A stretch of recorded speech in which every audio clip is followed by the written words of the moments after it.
Welcome to Deja Vu, a point-and-click adventure about good-for-nothing dames, hard-boiled internal dialogues, and street smarts. Brought to you by the same people who made Snoopy's Silly Sports Spectacular. I don't have high hopes for this one, guys. But I mean, this cover has it all. Mystery, intrigue, a title, a subtitle, but most of all, sex appeal. Come on, you had me at Harding. But seriously, with a cover like that, I expect dames aplenty. Let's see if it delivers. Okay, it only gets better. Look at this title screen. Coolest screen on the Game Boy by far. Bullets for icons? I feel like a kid again downloading some virus-ridden pop-up for cool mouse pointers. Man, just think about all the people we're gonna shoot. This game's gonna be like Doom times 10. Oh, it's one of those games. So we start the game waking up in a wooden bathroom stall. There's no such thing as a wooden bathroom stall, I'm sorry. Already, this is gonna be a weird game. And stupor? Oh, quite the vocab on you, game. I love this opening line and all, but it's clear they wanted to have a different one. Here, let me fix that right quick. There, now that makes sense. Okay, bloody hand. Maybe this game is as adult as I once thought. Okay, small puncture, you're doing good, keep it up, don't lose me. Of course, amnesia. I can't believe I didn't see that coming. We stumble out of the bathroom only to find ourselves in a restaurant with nobody around. Heading upstairs and unlocking a door, we find this. Even with his amnesia, this guy is a judgmental ass. Okay, follow me on this. You walk into a room, see a dead body, and your first instinct is to say, he's laying kinda lazily there. He gets worse, you'll see. So just like any normal person who just found a dead body, we jump out the window, climb up the fire escape to the 3rd floor, and lo and behold, we find, that's right, a sex dungeon. On the 2nd floor, no less. Usually that's more of a basement thing, right? But I need to give credit where credit's due. Joe of Joe's Restaurants, you have quite the knack for interior design, my guy. Especially the elevator, best feature by far. Lord knows when I'm in the mood for some bondage against someone's will. The last thing on my mind is stairs. Joe. Sorry about probably killing you. I mean, with the gun in my coat pocket, blood all over me, not remembering a thing, it was probably me who did you in. And it was a real shame too, cause man, you had it made.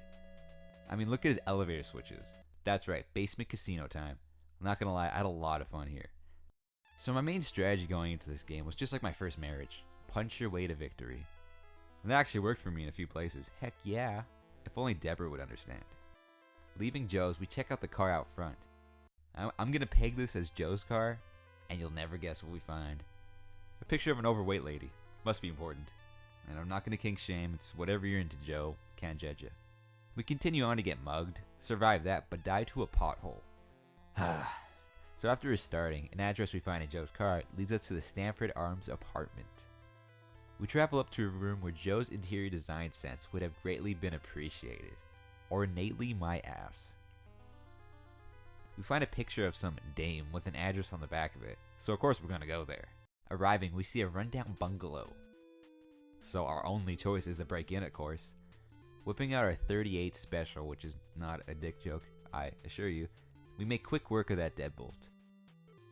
Cloying? Cloying, am I saying that right?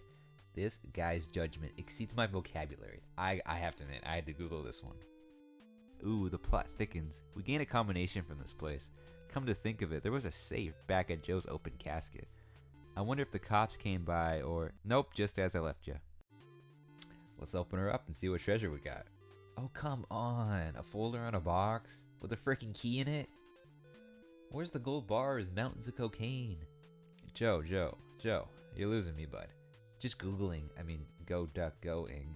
Huge safe. These safes are filled with guns, bullets, jewelry, even cameras are clothed in Staples top tab file. Staples top tab file folder, 1/8 cut, manila legal size. Like if I could buy it at Staples, it's not safe worthy. I mean, think about the people robbing these safes when you put stuff in them. That's all I'm saying. Well, crud, that's a disappointment. Right after that, we get another clue that leads us to the pharmacy. After persuading another stubborn lock, we gain access to our medical files, where we discover we've had our memories temporarily erased, with drugs no less. But only seconds later, I figure out a puzzle all by myself with no one's help, which cures Ace of his amnesia, and a few memories come back to Ace immediately. Of course, the most repressed childhood memories come back first. Wink wink, hint hint. Oh look, it's Cerberus, the legendary Hound of Hell and the gatekeeper of the underworld. Oh wait, that's his childhood dog. Yikes. Anyways, moving on. Heading upstairs, we see, hey, Ace Harding, I know that guy. But wait, if I'm here, who's that inside my office? Let me just give him a warning smooch before I walk in. Wouldn't want to scare him. Oops, wrong button. Taking one of our many stupid keys we've collected. I mean, come on, I feel like a friggin' janitor. We pop the trunk of Joe's old whip. And you guessed it, it's the fat lady from the photo. But relax, this game hammers it into your head that she is fat. Seriously, this game never misses a chance to body shame her. And I quote, it's the biggest woman you've ever seen in your life. You wonder how she ever managed to get inside the trunk. Harding, that's ruthless. Well, this is a little awkward, you see. I don't have the drugs right now to wake you up, so sit tight. In the open street.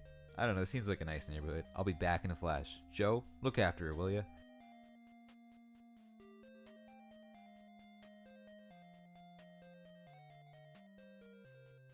Here comes the airplane. You live at 626 Auburn Road. Thanks for the address, sucker. I mean, I take you home and all, but I don't see a forklift around anywhere.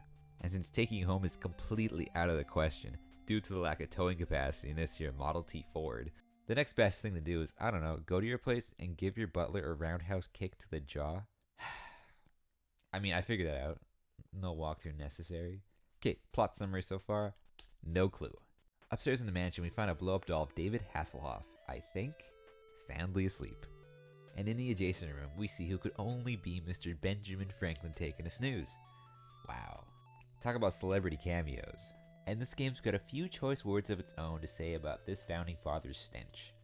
So after ransacking a couple nightstands, we figured out old Ben Frank here perpetrated the whole plot, framing us, offing Joe, kidnapping Rosie O'Donnell.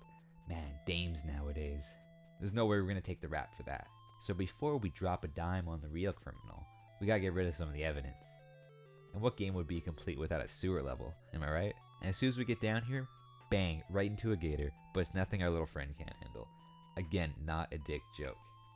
Moving on, getting rid of evidence has never been this fun. Getting to unload this library of notes and folders I carry around in my pocket is so gosh dang liberating. It feels so good not to recycle. Not usually, just right now. But we gotta part ways with Mr. Blasty, who has been our right-hand man the whole way through. Let's take a moment. Take off your hats, moment of silence. We've come so far and it's not fair, but it needs to be done. With all the hard parts over, all there's left to do is turn in our evidence and, lack thereof, into the boys in blue. And we cross our fingers. We did it! We cleared all our charges. Dick Harding, Private Eye, is free. Our detective skills were so good, in fact, Ben Franklin confessed to it all. Case closed, a job well done all around. Or so I thought. To be continued. Stay tuned for the next installment of Deja Vu.